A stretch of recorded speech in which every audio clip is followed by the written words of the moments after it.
Outro risco que eu vejo aí é as pessoas terem receio que ficam sem trabalho.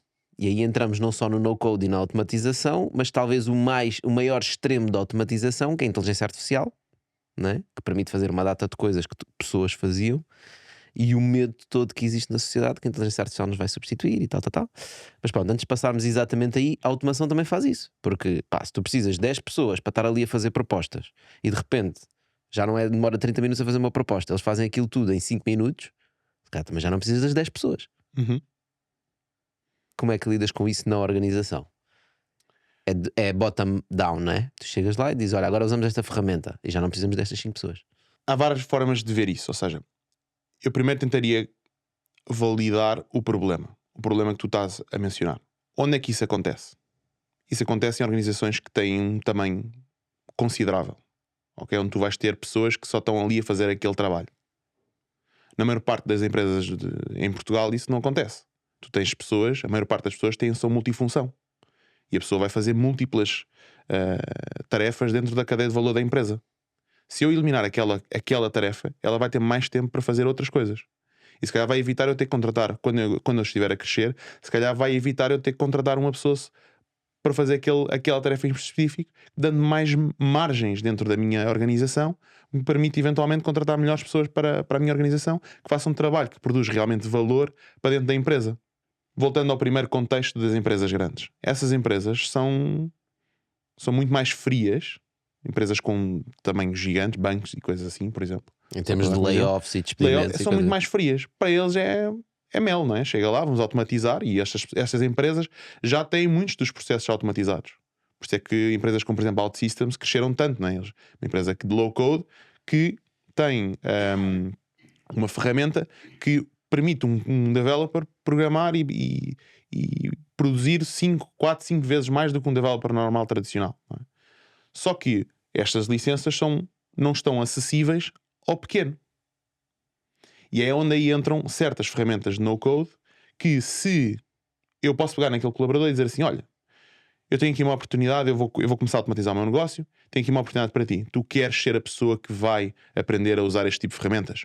Eu vou-te comprar cursos, esses cursos estão acessíveis, essas ferramentas são altamente acessíveis, tu consegues contratar um make da vida free, mais se fores pagar $9 por mês, o que é? Isto é extremamente acessível, é o preço de um café, quase, em certas geografias.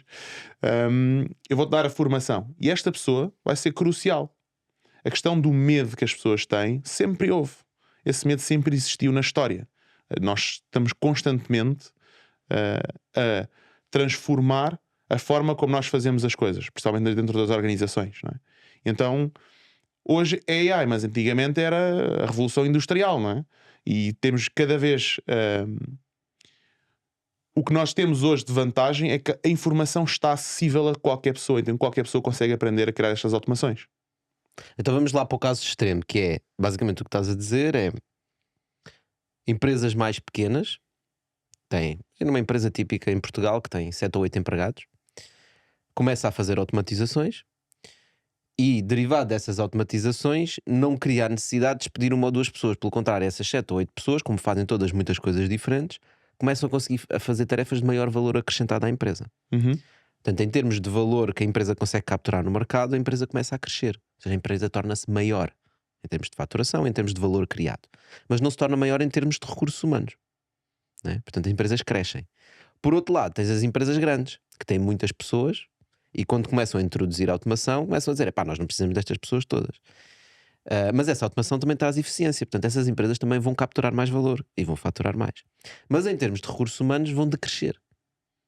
E, portanto, isto leva a uma teoria que eu falo por vezes, que é: a nossa economia caminha para um género de atomização de empresas, em que as empresas estão cada vez a criar mais valor, mas precisam de cada vez menos pessoas. Mas tu esqueces aí de um pequeno elemento, é que vais ter outras empresas a fazer outras coisas. Ou seja, para além daquelas que já existem e que provavelmente vão precisar de menos gente para executar as mesmas tarefas, não é?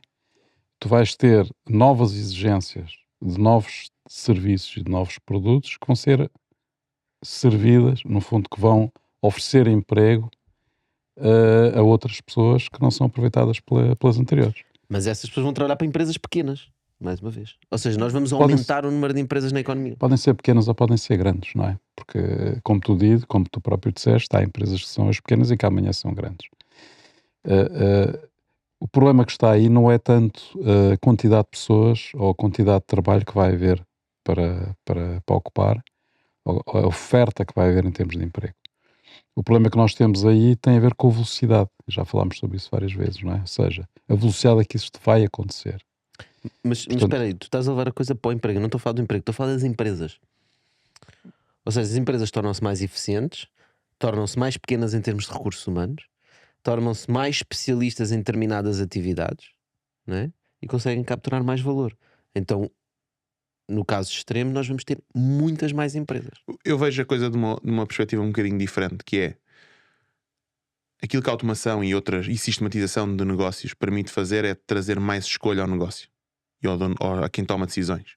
Eu posso escolher, uma empresa pequena pode escolher despedir aquela pessoa, efetivamente.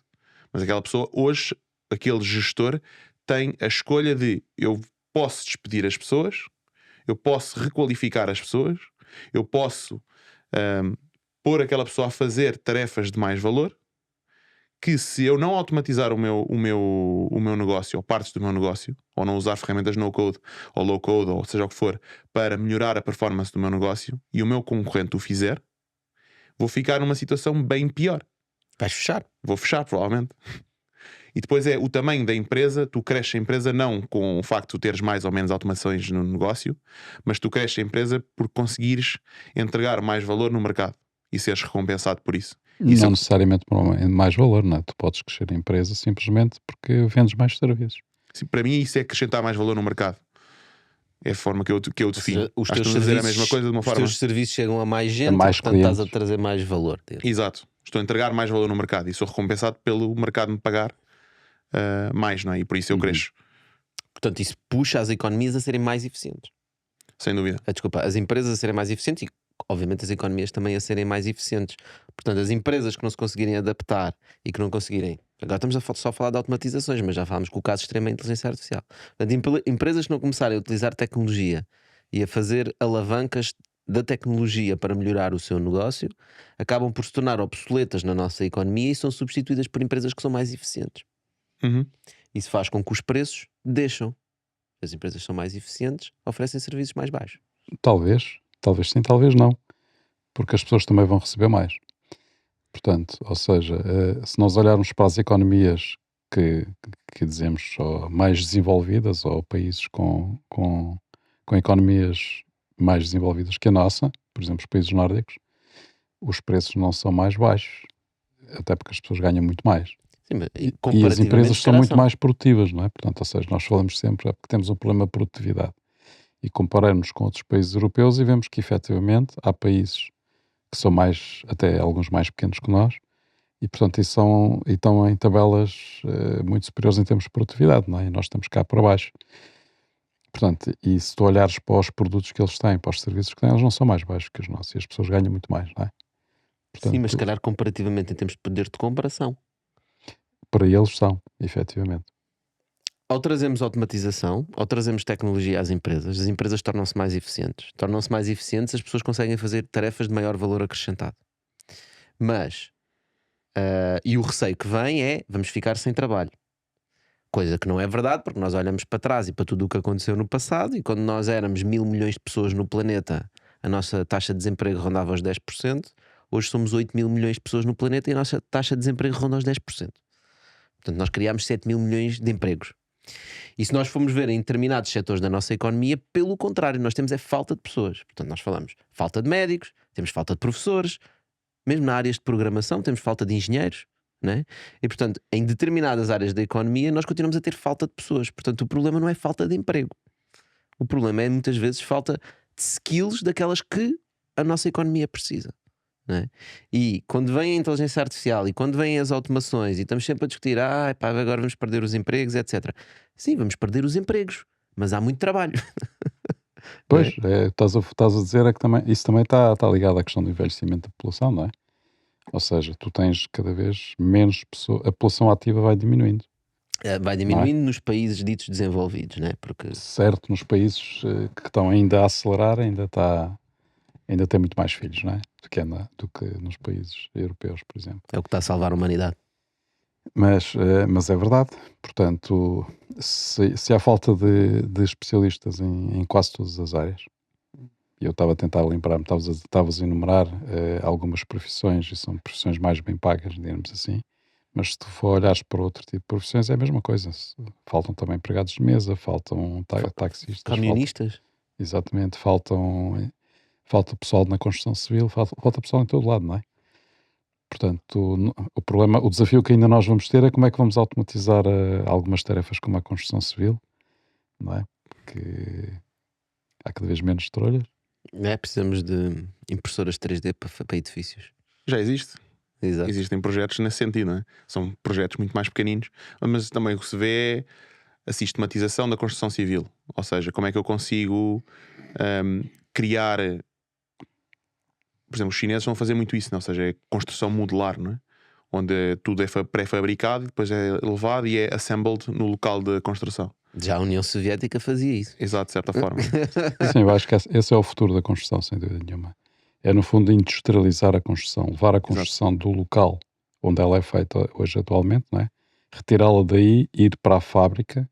Portanto, ou seja, aí consegue-se com processos produtivos ser muito mais eficiente e ter menos mão de obra, preparar tudo em fábrica e depois é só montar, não é? Eu tenho uma pergunta para vocês que é: como é que se resolve este problema da educação? Como é que nós formamos mais pessoas especializadas? Como é que resolve o problema da educação? Isso é o grande desafio, não é? Já que há bocado estamos a falar sobre o certo, é que a educação toda está montada hoje em dia para as pessoas aprenderem as perguntas certas. Ou melhor, as respostas certas. E o que nós temos que, de facto, ensinar na educação é fazer as perguntas certas. E é as respostas certas a perguntas pré-determinadas sempre. Exatamente. Né? Ou seja, a educação foi sempre formatada, desde há muito tempo, no sentido de que, olha, para este problema, a resposta certa é esta. E está tudo estruturado desse modo, inclusive os exames, os testes e por aí fora.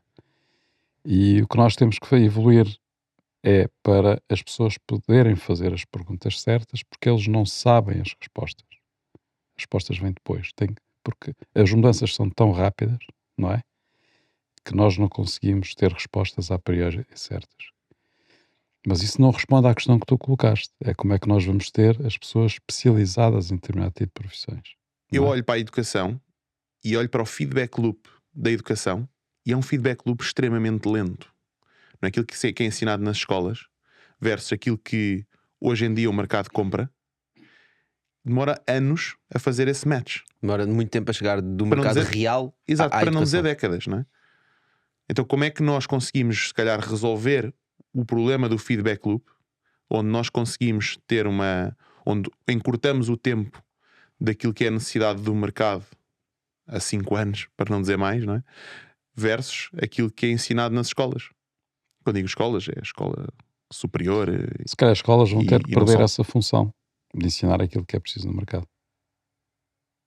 Sim, porque sempre houve essa ideia, né? Que as escolas têm que prever, de certa forma, quais vão ser as necessidades do mercado. Né? É por isso que nós temos os números clausos, né? Quantos médicos é que se pode formar por ano em Portugal? Está limitado, né? Portanto, está limitado porque alguém limitou aquele valor. E porquê que limitou aquele valor? Porque este é o número que a gente precisa. É quase uma lógica de planeamento da economia estilo comunista, socialista. Mas depois esquecem-se que eles imigram, não é? Exato. As formas para eles irem embora, né? E depois os números não batem certo. Mas eu acho que é um bocado por aqui. Ou seja, nós temos que voltar na educação a pensar como é que nós educamos as pessoas para saberem pensar. Porque o que eu noto, assim, empiricamente, de ver no mercado de trabalho é as pessoas que eu conheço que têm mais skills, que são capazes de se adaptar a qualquer função, a qualquer trabalho que tu lhe dês, a qualquer desafio que tu dês, são pessoas que são naturalmente curiosas, né? E nós sabemos, tipo, hoje em dia dá para aprender tudo o que tu quiseres, meu, incluindo medicina. Se tu realmente quiseres, como estavas a dizer, nós temos acesso à informação toda. Né? E, portanto, o que nós temos falta às vezes é a motivação das pessoas e a própria curiosidade das pessoas de quererem crescer, de quererem aprender, de quererem pesquisar. Isso é verdade, mas isso não impede que não haja conhecimentos fundamentais que têm que ser dados, não é? Tem, mas nós não Tu não podemos vais matar querer a ir a um curiosidade. cirurgião que não foi preparado para isso, não é? Portanto, não te deitas sob a faca dele. Pá, se achas que ele aprendeu aquilo de uma forma fora da universidade, não é? Portanto, ou seja, há aqui um equilíbrio que nós temos que procurar, ou seja, alguns conhecimentos básicos, fundamentais, que as pessoas têm que adquirir para determinado tipo de profissões, mas também temos que ter a noção daquilo que estás a dizer, que é, efetivamente, há profissões que nós não sabemos como vão ser exercidas, não é? Porque isso vai alterar, está a alterar a uma velocidade estonteante, não é? Sim, e acho que a cirurgia é um ótimo exemplo. Provavelmente não vai haver Eu não estou a cirurgião. ver daqui a 10 anos cirurgiões com mãos humanas. Tipo, vais ser operado por um humano. Estás, mas é maluco, não quero. Claro. Quero uma máquina. Não é? É engraçado porque eu ontem estava com a nossa equipa médica das nossas residências sénior e estava lá com as enfermeiras, a médica e tudo mais, e estávamos ali a conversar. E ela perguntava: como é que tu sabes estas coisas da informática, dos computadores e não sei o quê? Dos E eu, computadores. exato.